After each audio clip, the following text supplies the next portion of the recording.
శ్రీకాంత్ అన్న ఏమైంది? నువ్వు చెప్తాను ఇంతవరకు చెప్పలేవు దాని గురించి. దేని గురించి అన్న కొంతమంది మాస్ గెయినర్ యూజ్ చేయమంటున్నారు, కొంతమంది ఏమో ప్రోటీన్ యూజ్ చేయమంటున్నారు, ఎస్పెషల్లీ వే ప్రోటీన్ అన్న ఏందో నాకు అర్థమవుతుంది.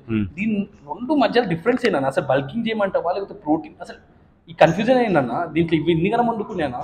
ఇవో ఒకటి చెప్తాను. మెయిన్ ఏంది, నీ గోల్ ఏంది, ఫస్ట్ నీ బాడీ గోల్ ఏంది అర్థం చేసుకోవాలా. నాకు బల్క్ చేయాలని ఉందా, కటింగ్ చేయాలని ఉందా, లీన్ చేయాలనుకున్నా, ఫస్ట్ నీ బాడీ గురించి నువ్వే అర్థం చేసుకోవాలి. ఇప్పుడు నార్మల్ గా అంటే క్యాలరీ కౌంటింగ్ మీద పోదాం.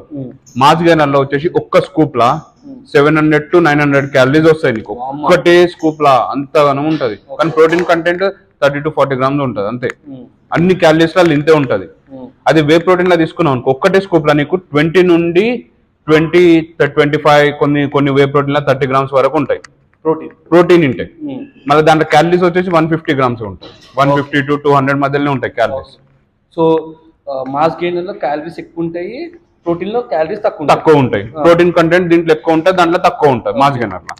అదే నువ్వు వే ప్రోటీన్ వాడుకుంటా మంచిగా రైస్ తిని మంచిగా గుడ్ ఫుడ్స్ అన్ని ఇంట్లో తిన్నావు అనుకో, నువ్వు ఆటోమేటిక్ గా నీ క్యాలరీస్ పెంచుకుంటావు కదా. బల్కింగ్ కూడా అట్లా కావచ్చు. అడిషనల్ గా నీకు మాస్ గెయినర్ తీసుకోవాల్సిన అవసరం లేదు. వే ప్రోటీన్ తోనే నువ్వు క్యాలరీస్ పెంచుకోవచ్చు, దాంతోనే బల్క్ చేసుకోవచ్చు. నీకు కావాల్సింది ప్రోటీన్, క్యాలరీస్. ఇది వే ప్రోటీన్ తోనే కవర్ అయిపోయినప్పుడు నీకు అడిషనల్ గా మాస్ గెయినర్ ఎందుకు? ప్రోటీన్ ఒక్కటే మాస్ గెయినర్ కి నేను ఎప్పుడు చెప్పా, ఎందుకంటే పైసలు వేస్ట్. ఎందుకంటే మనం సౌత్ ఇండియన్ ఫుడ్స్ లో రైజే ఉంది కదా, క్యాలరీసే ఉన్నాయి, ఇంకా అడిషనల్ గా మాస్ గెయినర్ ఎందుకు?